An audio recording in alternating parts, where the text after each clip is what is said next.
যোগ্য বিবেচিত হয়েছেন তাদের বয়স 25 থেকে 60 বছরের মধ্যে হতে হবে। কেন্দ্রীয় বা রাজ্য সরকার, কোন বিধিবদ্ধ সংস্থা, সরকারি আন্ডারটেকিং, পঞ্চায়েত, পৌরসভা, সরকারি সাহায্যপ্রাপ্ত শিক্ষা প্রতিষ্ঠান অর্থাৎ শিক্ষক শিক্ষাকর্মী স্থায়ী সরকারি চাকরিতে নিযুক্ত থাকেন বা পেনশনার্স, এরা এই বেনিফিটের মধ্যে পড়ছেন না। তাছাড়া যারা আয়কর প্রদান করেন, অর্থাৎ এখন আয়করের ঊর্ধ্বসীমা হচ্ছে 12 লক্ষ টাকা বছরে, যে পরিবার আয়কর দেন সেই পরিবার এই কর্মসূচি অন্তর্ভুক্ত হওয়ার সুযোগ পাবেন না।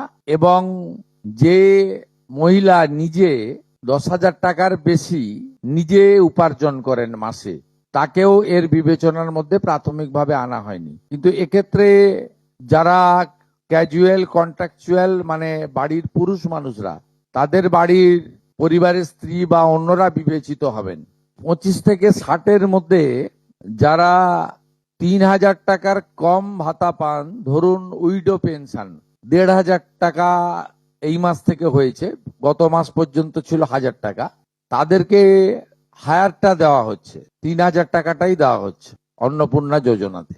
এই ধরনের যত স্কিম 25 থেকে 60 মহিলাদের রয়েছে, যারা 3,000 টাকার কম পান বিভিন্ন ভাতা, তাদেরকে 3,000 টাকার অন্নপূর্ণা যোজনার ভাতাটাই দেওয়া হচ্ছে। দুটি ক্ষেত্রে আমরা শিথিল করছি। একটা হচ্ছে দিব্যাঙ্গ ভাতা যারা পান তারা দুটো ভাতাই পাবেন, শুধুমাত্র ফিজিক্যালি চ্যালেঞ্জদের ক্ষেত্রে আর পিএম কিষাণ সম্মান নিধির ক্ষেত্রে। এই দুটি ক্ষেত্রে আমরা এটাকে শিথিল রাখছি। এছাড়াও এর আগে যেটা অনেক মহিলার নাম বাদ চলে গেছিল, 3 কক্ষ বিশিষ্ট বাড়ি, এটা গ্রামের ক্ষেত্রে এক্সাম্পট করে দেওয়া হয়েছে। গ্রামের ক্ষেত্রে কোনো বাড়ির সংখ্যা রাখা হয়নি, শিথিল করে দেওয়া হয়েছে।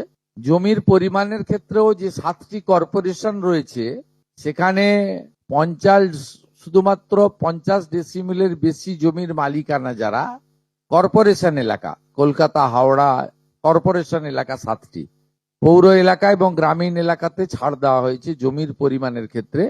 এর ফলেও আরো অধিক সংখ্যক মহিলা, গ্রামীণ মহিলারা বিশেষ করে, এবারে আপনার অর্থ পাওয়ার ক্ষেত্রে সুযোগ পাবেন।